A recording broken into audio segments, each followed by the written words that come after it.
Okay, so good evening everyone. No? So today is September 9. So ngayong araw na meron akong apat na trades. So first one is ito, which is a loss. No? So ito yung trade na yun. Second one is ito. So second trade is ito. Panalo tayo dito. So ito yung panalo natin. Next is itong maliit na to. Yan, ito. Which is ito. Yan. Then lastly, yung trade natin, last trade for today natin is ito. Which is itong malaki, no? Yan. Okay, so close ko na lang muna itong itong MetaTrader. So focus tayo sa trading view para sa analysis natin. So basically, no, ang strategy na ginamit ng buddy natin dito is yung Kataso black box na strategy, no, na itinuro sa akin thankfully, no, ni Sir Kataso. So para sa mga kapapanood lang, no, first time manood dito, ang Kataso black box strategy kasi is basically first kukuha tayo ng bias natin, no, sa higher time frame, which is para dito sa strategy na to sa 4-hour time frame tayo kukuha ng bias. When we say bias, magde-decide tayo kung ano yung magiging trade natin, kung buy ba or sell. Yan yung ibig sabihin nating bias. So pag buy bias tayo, no, if buy yung bias natin, maghahanap tayo ng buying opportunities. So if sell naman, sell ang bias, so yun lang, no, sell, maghahanap tayo ng selling opportunities. But aside doon, no, aside sa pagtingin natin sa 4-hour time frame, dapat din, no, meron din dapat tayong tinitingnan, which is ang 45 minutes, 30 minutes, 15, 5, and 1 minute, no? So for me, no, yung nag-adjust ako ng game plan ko, yung strategy ko, no? So advice din sa akin ito ni Sir Kataso na okay, naset natin yung bias natin sa 4-hour. So i-confirm natin ito, yung bias natin, no, sa pagtingin natin sa 45. You can look at 45, then 30, 15, 5, and 1 minute. If for example sa 4 hours bullish, if bullish yung 45, 30, 15, 5 at 1 minute, so yun, ma-confirm natin na maghahanap talaga tayo ng buying opportunities. Okay, so to further explain this, no, so proceed tayo dito sa 4-hour time frame. So sa 4-hour time frame kanina, no, so as you can see, andito lang yung mga trades ko kanina, no. So andito lang banda yung trades ko kanina, which is sa time na ito dito, I think dito lang yung candle natin, which is green siya, no, green yung candle, I think dito or dito. Basta yung kanina, yung 4-hour candle dito is green, which is bullish, no, more on bullish ata yun kanina pagka remember ko. So for the first trade na kinuha ko, no, 4-hour candle bullish, no, bullish yung 4-hour candle. So 1-hour candle is bullish, 45 minutes is bullish pa rin, no. So 30 minutes bullish pa rin, 10 minutes or 15 minutes bullish pa rin yung 15 minutes sa time na to, yung kinuha ko tong trade na to. Itong candle na pula, andito pa to kanina, so green yan siya, malaking green na candle. So pagkatingin ko dito kanina, so green siya, no, so bullish candle, so na-confirm na bullish pa rin ito. So sa kanina, no, 5 minutes, 5 minute candle bullish ito kanina, no, or yes, kanina ito yung candle na to, yung green, no, bullish yan. So confirm, then so yun, na-confirm na lahat, no, from 45 minutes to 5 minutes. And na-proceed ako sa 1 minute para maghanap ng setup. Yan pala. So to further clarify, no, maghanap tayo ng bias natin, or mag-decide tayo ng bias natin based on the 4-hour candle, which is the higher time frame. Then tumingin tayo sa 45, 30, 15, 5 minutes para ma-confirm if bullish yung apat na yun, 45, 30, 15, and 10, or 15 and 5. Pag bullish yung apat na yun, so maghanap na talaga tayo ng bullish or buy na setup.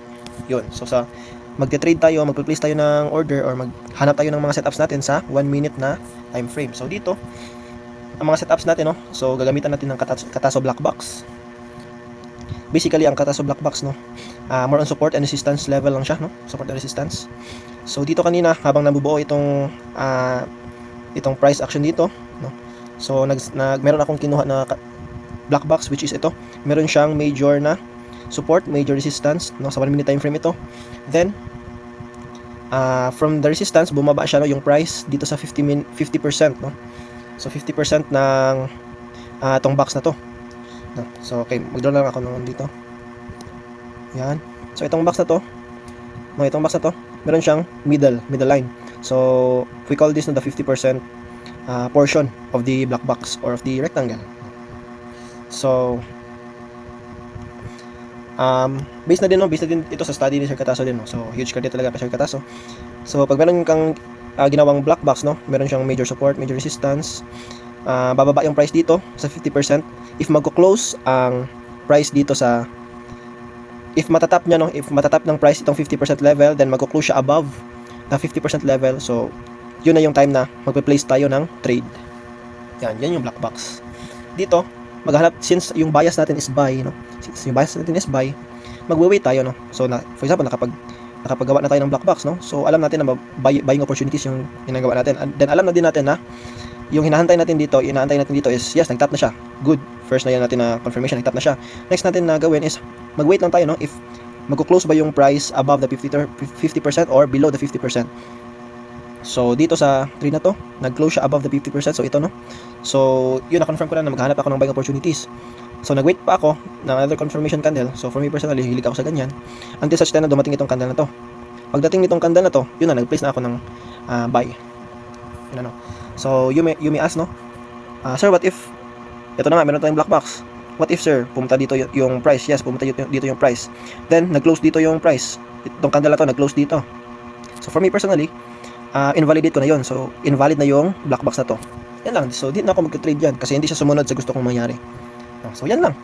If hindi siya sumunod sa gusto mong mangyari, if nag-close talaga siya sa candle na to, wag mo na siyang i-trade, no? Wag mo na ipilit na buy pa rin ito, tataas pa rin yan. Wag mo na ipilit kasi more often than not, no, matatalo yung mga setups na yan. Kasi first, hindi ka na sumunod sa strategy mo, no? So simple lang yung talaga yung strategy. Meron kang black box, meron support and resistance. Pag mag-tap sa 50% and mag-close above, then buy yung bias mo. Then yun lang, antay ka lang na mag-close dito at mag-close above the 50%, then mag-buy ka na, antay ka na ng confirmation candle if gusto mo, or if pagka-close niya talaga sa dito above 50%, kunin mo kaagad, mag-place order ka na kaagad ng buy. So yun lang, no? So okay, let's proceed. So nag-antay ako dito, na-fluctuate dito, fluctuate until such time na yun, bumaba siya. So na-stop out ako, only to find out na tataas pala talaga siya, no? So dito sa time na ito, so natalo ako, no, na-stop out ako. Nag-antay lang pa rin ako ng another setup, another black box, no? Nag-wait ako na may mabuo na another black box dito. Kasi yung bias ko, solid pa rin ako na bias ko dito is buy pa rin. Knowing na yung higher time frame candle, yung 4-hour candle is green pa rin dito. Then yung 45, 30, 15, 10 is bullish pa rin or green pa rin siya. So next trade ko is dito, no? Nagantay lang pa rin ako ng black box dito. Mayroon siyang mamuo na candle na move or meron siyang nabuong candle na movement. So next ko na ginawa dito, no, knowing na meron tayong malaking push dito, push pa akyat, tas bigla niyang kinorek, then meron siyang rejection dito, meron siyang wick, meron siyang malaking bullish na candle dito. So for me, ang pagkabasa ko dito, no, is gusto niya talagang iakyat yung price, no, from these three candles, no. Meron siyang malaking red, meron siyang candle na to, itong I think engulfing ata ito or shooting star, which means, no, sa mga libro na makita sa internet, which means unsure pa siya kung saan talaga siya magmo-move. Then sinundan siya ng malaking candle na merong wick sa baba. So for me ito, nung pagkakita ko dito, next ko na inisip, mag-aantay ako na merong mabuo na resistance level. So ito, support level na to. So nag-antay lang ako ng resistance level. Pagkabuo nito, itong green na, itong red na ito, no, doon ko na i-drenoy itong black box, no, Cataso black box. So major support, major resistance. So nag-antay ako na matap itong 50%, which is natap nga siya. Then nag-close siya above the 50%. So yun, no, saktong-sakto. Pagka from here, mayroon siyang red na candle, natap yung 50%. Then yung next candle, no, nagantay ako sa next candle kung ano ang magiging movement niya, kung saan siya magka-close, which is nag-close siya dito, may malaking green, no, may malaking green na pa-bullish, pataas yung price. Then na-confirm ko dito na okay, magbabay na ako. So pagka-close nito, nagantay ako sa next candle, which is ito. So pagkalabas nitong candle na ito, dito na ako nag-take ng trade. So buy order. Then yun, no, napakalaki nung nakuha natin.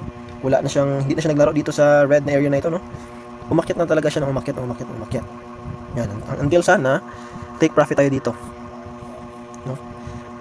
Ang kagandahan dito is kasi yung loss natin, no, compared sa win natin is malaki. So natalo man tayo dito, then nanalo tayo dito, bawing-bawi, no. Meron pa tayong extra profit.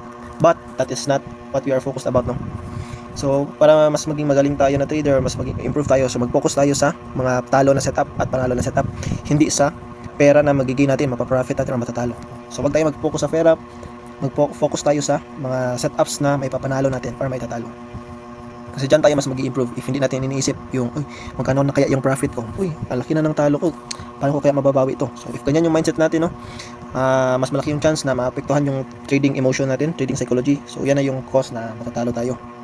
So, yun lang, mas mag-focus tayo sa panalo at talo na mga setups. So, parang naglalaro lang tayo, no? Kung natin na-mind yung money. Kasi, if ang mas i-focus natin is yung mga setups na, ano lang, parang tayo naglalaro, ilan na kayo yung talo natin ng mga setup, ilan na kayo yung panalo natin ng mga setup. So, susunod lang yan yung mga profit na monetary na yung financial na yung iniisip. So, ito naman, no? Dito naman tayo. Basically, yun lang pa rin.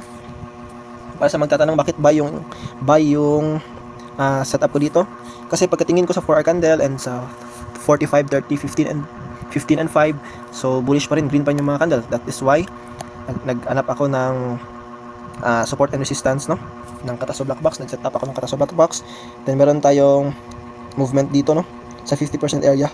Then ultimately ang conclusion dito is nag-end siya dito ng candle. So ito yung naging confirmation ko na candle na nag-end or nag-close yung price above the 50%, which is ito. Kaya ako nag-trade dito, kaya ako nag-place order dito, which is yun na nga, no, mabilis na yung pagkatalan dito. Nung natalo ako dito, no, nung natalo ako dito na sa setup na to, tumingin agad ako ulit sa 4-hour candle. No, tumingin ako ulit sa 4-hour candle. Lang po.